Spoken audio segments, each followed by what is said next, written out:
नमस्कार. आज आपल्याला वाय या पोएम विषयी कमेंट आली होती. ती कमेंट लिहिलेली आहे कारभारी लोकरे यांनी. की ते काय म्हणतात की ही जी कविता आहे वाय ही पोएम याचा एक एक शब्द तुम्ही वाचून दाखवा.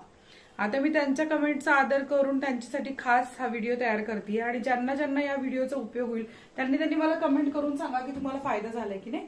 तर इन शॉर्ट ज्यांना ही कविता वाचता येत नाहीये किंवा ज्यांना अर्थ कळत नाहीये, शब्दार्थ समजत नाहीये, उच्चार कळत नाहीये, सगळ्यांसाठी हा व्हिडिओ खास करून केलेला आहे. तर नमस्कार, माझं नाव सपना आणि आपण उशीर न करता पटापट या कवितेला म्हणायला सुरुवात करूया. माझ्या मागे प्रयत्न करा म्हणण्याचा, किंवा तुम्ही शिक्षक असाल तर तुम्ही तुमच्या विद्यार्थ्यांकडनं ही कविता नक्कीच म्हणून घेऊ शकता. सो वाय हा एक क्वेश्चन विचारण्यासाठी वापरण्यात येणारा वर्ड आहे. आपण कोणालाही विचारतो ना का. वाय मीन्स का. I know a curious little boy. उच्चार बघा. I know a curious little boy who is always asking why. तुम्हाला दिसत असेल व्यवस्थित. So why this, why that, why then, why now. आणि वायचा उच्चार व्हाय असा नाही करायचा, वाय असंच करायचं. Why not, why by and by. He wants to know why wood should swim, why lead and marble sink, why stars should shine and winds should blow, and why we eat and drink. He wants to know what makes the cloud. He wants to know what makes the clouds and why they cross the sky. Why sinks the sun behind the hills and why the flowers die. आपण थोडं zoom करूयात, आपल्याला जास्त व्यवस्थित दिसेल. He wants to know why ice should melt, why spiders eat the flies, why bees should sting and why the east should make the dove to rise. Some of his whys are not too hard to answer if you shall try, but other no one ever yet has found the reason why. So ही होती कविता जी मी वाचून दाखवली आणि तुमच्यापैकी ज्या मुलांना किंवा ज्या शिक्षकांना मुलांसाठी खास ही कविता दाखवायची आहे तुम्हाला नक्कीच उपयोग होईल. आता या कवितेचा थोडक्यात अर्थ आपण समजून घेऊया. हे एक क्युरियस बॉय म्हणजे उत्सुकतेनं भरलेला एक मुलगा आहे ज्याला खूप प्रश्न पडतात, खूप प्रश्न पडतात. कदाचित तुम्हाला सुद्धा तुमच्या लहानपणी हे सगळे प्रश्न पडले असतील. तर या प्रश्नांना आपण आता मराठी ट्रान्सलेट करूया. नेमकं या प्रश्नांचा अर्थ काय आहे. सो बॅक पेजवर जाऊया. I know a curious little boy. इथं पोएट काय म्हणतो की मला एक माहिती असा उत्सुकतेनं भरलेला मुलगा, हु इज ऑलवेज आस्किंग वाय, जो कायम विचारतो हे का घडतं, ते का घडतं, असं का, तसं का. वाय दिस, हे का. वाय दॅट, ते का. आता दिस म्हणजे हे, दॅट म्हणजे ते, वाय देन, देन म्हणजे नंतर, वाय नाव, नाव म्हणजे आत्ता. हे नंतर, हे ते का, हे का, आत्ता का, नंतर का. वाय नॉट, का नाही. वाय बाय अँड बाय म्हणजे असं तसं का अशा अर्थाने. He wants to know. आता जेव्हाही वर्तमान काळात आपण बोलतो ना तेव्हा ही, शी, इट हा करता आल्यावरती कायम क्रियापदाला एस हा प्रत्यय लागतो. So he wants to know. Know म्हणजे काय, KNOW. नो म्हणजे माहिती करून घेणे. He wants to know why wood should swim म्हणजे लाकूड का पोहतं, पाण्यावरती का पोहतं लाकूड. तुम्ही तरंगताना बघत असाल ना पाण्यावर लाकूड, तर ते का होतं. Why lead and marble sink.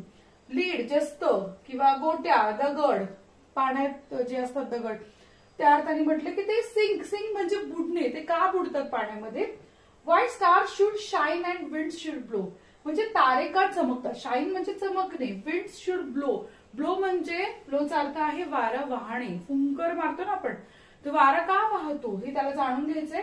And why we eat and drink आणि आपल्याला का खायला लागतं, का प्यायला लागतं, हाही त्याचा प्रश्न आहे.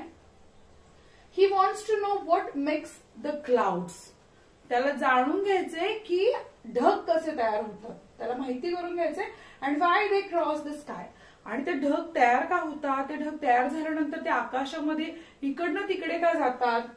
Y sinks the sun behind the hills, आणि टेकडीच्या मागे सूर्यास्तच का होतो. And why the flowers die, आणि फुल उमलतं, ते उमलल्यानंतर ते सुकून का जातं, ते मरतं का. He wants to know why wind should come from out the bellows nose. Bellows nose म्हणजे जी फुंकणी असते ना आपण चूल पेटवण्यासाठी वापरतो, त्याच्या टोकातनं किंवा त्याच्या नाकाच्या बिळातनं वारा कसा वाहतो. Y pop girls should go pop and why the ocean abs and flows. Pop girls म्हणजे तुम्ही खेळण्यातली बंदूक पाहिली असेल ती अशी पॉप गन असतात त्या, तर त्या कशा प्रकारे पॉप करतात, कशा प्रकारे त्याचा खेळणं ते वर्क करतं. And why the ocean abs and flows म्हणजे समुद्रामध्ये भरती आणि ओहोटी कशी होते त्याला प्रश्न पडलाय. He wants to know why fish have gills. तर माशांना जे कल्ले असतात ते कसे असतात नेमके. And why boys cannot fly, आणि मुलं का उडू शकत नाहीत. Why steam comes from the kettle spout. Kettle spout म्हणजे किटलीची जी तोटी असते ना जिथून आपण चहा ओततो, त्याच्यातनं वाफ कशी बाहेर येते. And rain falls from the sky, आणि जे आकाश आहे त्या आकाशातनं पाऊस कसा खाली पडतो. He wants to know why coal should burn. त्याला जाणून घ्यायचंय की जो कोळसा आहे तो कशा प्रकारे जळतो. And not a bit of stone, म्हणजे दगड जराही जळत नाही पण कोळसा कसा जळतो त्याला जाणून घ्यायचंय. How seeds get in the apple core and marrow in the bone, म्हणजे सफरचंदाच्या आतमध्ये ते बी कसं काय जातं आणि हाडांच्या मधला जो मगजा आहे तो कसा तयार होतो, किंवा त्या हाडांमध्ये तो मगजा कसा काय जातो, तो त्याला प्रश्न पडलेला आहे. He wants to know why ice should melt. त्याला जाणून घ्यायचं की बर्फ नेमका कसा वितळतो. Why spiders eat the flies. तुम्ही कोळ्यांचे जाळे बघितले असतील, त्या जाळ्यावर तुम्हाला दिसू शकतं की कशा प्रकारे ते कीटक तिथे येतात आणि मग त्या जी स्पायडर असते ती त्यांना खाते. ते कसं काय. Why bees should sting and why the yeast should make the dough to rise. Bees मधमाशा त्या कशा आहेत, डंख मारतात. स्टिंग म्हणजे डंख मारणे. अँड वाय द ईस्ट, तुम्ही पाहिलं असेल पाव तयार करण्यासाठी असं ईस्ट टाकतात आणि मग ते असं पीठ फुगतं, तर ते कसं काय फुगतं त्याला प्रश्न पडलाय. Some of his whys are not too hard, म्हणजे त्याचे वायज WHY वाय आणि त्याला एस प्रत्यय लावला कारण त्याला खूप खूप why why why why why why वापरले म्हणून वाईज म्हटलंय. Some of his whys are not too hard, म्हणजे त्याचे अनेक जे प्रश्न आहेत ते काही इतके अवघड नाहीये. To answer if you shall try, मी तुम्ही जर उत्तर देण्याचा प्रयत्न केला तुम्ही सुद्धा विद्यार्थी म्हणून सुद्धा, तर तुम्ही आरामात त्याची उत्तर देऊ शकता, इतकी काही अवघड नाहीये. But other no one ever yet has found the reason why. पण बऱ्याच प्रश्नांची उत्तरं बऱ्याच जणांना नाही शोधता आली की हे का आहे, वाय. सो अशा प्रकारची ही जी कविता आहे याचा इथे पोएटचं कुठेही नाव दिलेलं नाहीये. सो ही कविता, याचा अर्थ इथेच संपलेला आहे. पण जर तुम्हाला शब्दार्थ हवे असतील थोडक्यात तर त्याचा व्हिडिओ मी अपलोड केलाय, तुम्ही पाहिला नाहीये का, नक्की बघा. हवं तर त्याची लिंक मी डिस्क्रिप्शन बॉक्समध्ये देते.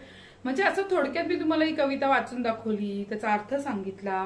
कारण आपल्याला इंग्लिश शिकायचं तर वाचता ते यायलाच पाहिजे ना.